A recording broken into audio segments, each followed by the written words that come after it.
Hey, hockey fans, welcome back. I'm Josh. This is the Hockey Flow. Today's Friday, May 20th, 2022. Man, let's go Oilers, baby. Game just wrapped up, 5-3 to the good guys. Oilers beat the Flames. Man, I couldn't be more excited. We did have two games on tap today, Oilers Flames, and did have the Hurricanes Rangers to start the day. So we're gonna get to that. We're gonna start with our headlines first and foremost. Then we'll get into the scores and reactions from the evening's playoff games, and we are gonna take a peek at the IIHF World Championship scores. I know we have some international hockey fans out there as well, so definitely wanted to touch base on that excellent hockey. We are going to get to the picks for tomorrow night's games. We did finish the evening 1-1 tonight, so very excited there. And we are going to conclude the evening with a wonderful article deep dive. Man, we're heading back to the Athletic, baby. I love the Athletic. This time we're taking a peek at Shane Wright, the potential #1 overall pick, if you ask many draft gurus. But this article is really neat. We're actually taking a different perspective, not from a scout or a draft guru, if you will. It's from just a writer who took the time to watch 15 games of Shane Wright. So I'm really excited to break that down for you guys. But yeah, without further ado, let's get right into it. But before we do, please, take a moment, like the video and subscribe to the channel. It really does help the channel out a ton. I really do appreciate it. And I do love talking with you guys in the comments too. So please continue to leave those. I love to hear the wonderful things you have to say. Any awesome suggestions you guys may have, topics you want to cover, let me know. We are going to be doing a giveaway too coming up, so stick around to the end of the video and I'll give you a little more info on that. But all right, let's get into today in hockey. All right, first and foremost, headlines. Dallas Stars fans, not sure how you're feeling about this. Let me know in the comments. But Rick Bowness won't return. Did take the Stars to the Stanley Cup Finals in 2020, but is not going to be back. And tell you what, they made it seem like it was all his choice, but Stars didn't seem very opposed to that. So it feels like both sides were kind of looking for a change, or maybe the Stars did just want out of it and wanted to give him the opportunity to save face. But either way, Dallas Stars fans, you guys are in the hunt for a new head coach. Let me know in the comments who you would like to see as the next captain of your ship. I've got a couple in mind, kind of the same as other vacancies. But yeah, let me know who you guys want as your next head coach. All right, Columbus Blue Jackets fans, you guys should be a little bit excited. Jonas Korpisalo re-signs, backup goaltender to Elvis here, and he had an okay year, 7-11-0 on the year with a 4.15 goal against. Honestly, he probably had one of the saves of the season this year. Should have popped that up here, but other than that, not the greatest year. I know Oilers fans, we were kind of thinking maybe we would trade for him at the deadline, but honestly, Mike Smith, he rebounded nicely tonight. After that first game, I tell you what, I almost would have taken anyone, but Smith rebounded nicely tonight, and Blue Jacket fans, you guys can keep Korpisalo, but he will be with you next season.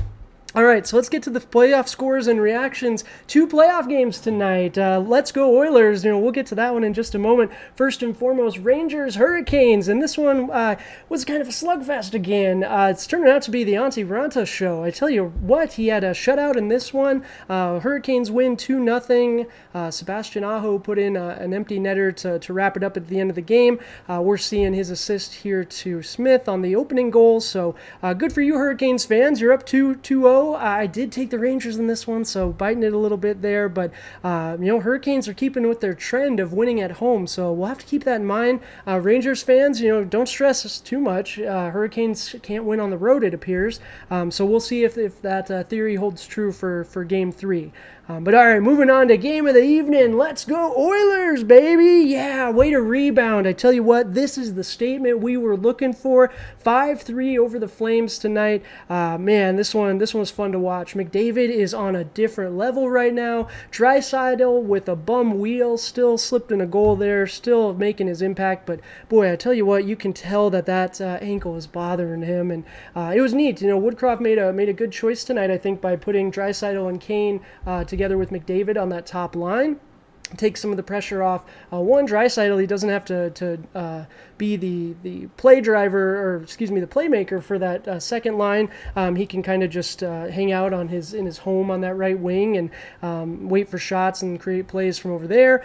And Evander Kane can do all the dirty work. So good for us Oilers fans. Very excited. Battle of Alberta is all squared up. Didn't see Brady Tkachuk in the stands today. Not sure exactly what happened there, but if he wasn't there, maybe the camera I just didn't catch him. But let me know in the comments what you thought of the playoff scores. Rangers fans, how you feeling moving into Game 3? Just keep in mind, Hurricanes haven't won on the road yet. But boy, you do have to be able to score, and Chesterkin needs to keep playing well too. But all right, moving on to the IIHF scores. All right, so this is a lot of fun. We'll go through these real quick since I know this isn't everyone's cup of tea, but I do enjoy these games that are going on right now. Germany and Italy, 9-4 Germany. Seider, boy, it's fun watching him play. No Stützle, he did get injured earlier this tournament, but Seider, man, he's just making a name for himself. Finland beat Great Britain 6-0. They finished the group undefeated. Good for Finland. Finland's got a good team. It's fun to watch. Slovakia beat Kazakhstan 4-3, and Latvia beat Austria 4-3 as well. I tell you what, one of the highlights of the tournament, I would definitely check it out. It's over on Twitter. The Latvian player got emotional after the game, just thinking about the fans showing up and supporting. And I wonder if part of that is because that team, they're okay, right? It's a world hockey team, but in the grand scheme of it, they're not very good, and he understands, what they have going on back home.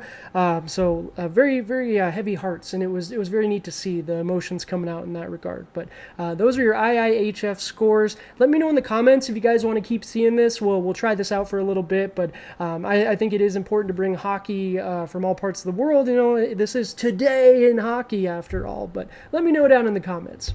All right, we're going into playoff picks. Man, I got to keep remembering to update this after the late game. I get so excited to record, I forget to pop it in there. But we are 22-17 after the Oilers' victory this evening. But we do have only one game tomorrow on Saturday. Blues are tied 1-1. Oh, man, I tell you what, I'm going Avs. We got a rebound on this one. My heart says that the Blues just can't keep pace. But, boy, last game kind of proved me wrong in that regard. They held in there. They played well. I don't know. This season, Binghamton did not play this well consistently. So I feel at some point it's just got to break. Cale Makar, no points in the first two games. That's definitely not like him. I really look at him to step up this next game. Should have a big impact on it. I think the Avs are going to win, take that 2-1 series lead. All right, we're getting into the article deep dive. This one's going to be a lot of fun. So we have the NHL Draft coming up, right? So I know everyone's talking about Shane Wright as the potential #1 overall pick. I'm right there with you. I'm a huge fan of his game. I know there are pros and cons, and his haters will point to the lack of flashiness. He doesn't necessarily do one thing elite. I could probably argue that a little bit, because that shot, man, I tell you what, look up some videos of Shane Wright's shot and tell me it's not elite. But this article is really cool. Is Shane Wright worthy of Canadiens' #1 pick in the NHL Draft? This is brought to us by Arpon Basu from the Athletic Montreal. And I tell you what, this one was a lot of fun because Mr. Arpon is not a scout, and he makes that very clear. But he wanted to know what all the fuss was about. He wanted to see it with his own eyes because, if you're the potential #1 overall pick, you're going to pass the eye test, right? So he watched 15 games, 4 games to end the regular season, and then 11 postseason games for Shane Wright's Kingston team there. They essentially watched every game until they were eliminated. And he laid out his bullet points on why Shane Wright is deserving and worthy to be the #1 pick. And it was really interesting because he really is taking the perspective of a Canadiens fan and looking at the Canadiens team and what they have in place with Martin St. Louis as coach. And, he did a lot of really good things with that team. And there's a reason why he's the head coach moving forward, and they took that interim label off. But all right, let's dive into it. Shane Wright, the dude, first and foremost, as I said, that shot is legit. We're going to see a highlight here. We may not be seeing the shot necessarily. It's just going to be looking at him as a whole. But I tell you what, that shot is legit. Look it up anywhere. Arpon, same thing, just kept it real short. Next was his puck know-how. And I tell you what, this one is really interesting. Essentially, he talked about how Shane Wright always knows what to do with the puck. The puck is already gone by the time the defender gets there. And that's something you can't necessarily teach. Like, you can, working on it, practice, but he's got that internal clock. He's always got his eyes open. He's got the eyes in the back of his head, if you will. He's got that puck know-how, right? The next thing he talks about is he plays on top of his opponents, and it again ties into his IQ, his awareness of the game. He's always following someone. He plays a lot on the penalty kill. He's always taking the faceoffs for the penalties, and he works hard on the penalty kill. And even on 5-on-5, his defensive game is a strength, and he works so hard. It's incredible to see, but you don't always get the most accolades for that. And because of that, it also means he's a little later getting to the offensive zone. And, your offensive game's gonna struggle a little bit. Let's keep in mind, he scored 39 goals as a 15-year-old rookie. So the talent is there. Now it's more so, and the article makes a really good argument about, it's more so he's getting tailored. He's been almost tailoring his game to play how the Canadiens are playing. And part of that is how Martin St. Louis talks about it's not always about making the right play, but it's about making the best play. And he talks about there are certain plays like chipping the puck over and back deep into the zone where it's not the wrong play. A coach is never going to stop you and say, you know what, don't do that. That's bad. That's wrong.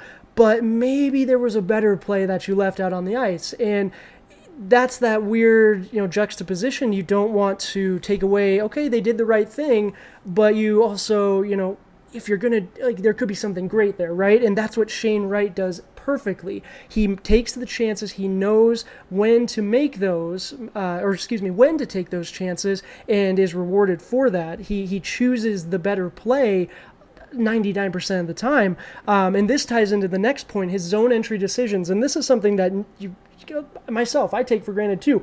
But every time you bring the puck up the ice and you're entering into the opponent's zone, you got to make the right play. And how many times do you watch your team go up the ice and it's so frustrating, it just dies right away? And Arpon makes the point that Shane Wright, in all the games that he watched, never made the wrong play. And I got to admit, Canadian fans, you guys should be drooling at the thought of having that running up your center ice. Suzuki's already there too. Dvorak, pop him on the third line. Shane Wright, I throw him on the second line, see what happens. Like, this is fun. I know that, maybe not, but Shane Wright's been preparing for this his whole life. He's unspectacularly effective. This one, spell check, did not even recognize this as a word, and there's a reason for this. It's because this is unique to Shane Wright. He is effective in an unspectacular way. He's not going to show off. It's not going to be, amazing. You're not going to see the skills constantly, but he's going to be effective, and he's always making the right play, and especially on the penalty kill. I'm a big sucker for winning faceoffs. That's important. That's controlling the puck. I think that's a huge key to the game. And Shane Wright is on every faceoff, penalty kills, primary, you name it, and he wins a good majority of those. And if he doesn't win it, boy, he works his butt off until he gets that puck back. So I tell you what, I highly recommend this article. There's so much more in here that I couldn't even get to. I will leave leave the link down in the description for you guys.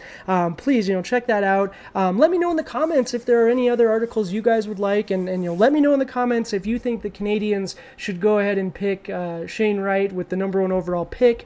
I'm not sure if we're going to do a mock draft here at the channel. I'm kind of debating. I love draft time and I love breaking down all the prospects, but a lot of people are doing mock drafts, right? And I agree with a lot of those wonderful minds. So we don't want to just recycle things here at the channel. We want to bring things new that are new and original since we're coming to you daily. So thank you again, guys. I really do appreciate it. As I mentioned earlier in the video, if you made it this far, we are going to be doing a giveaway.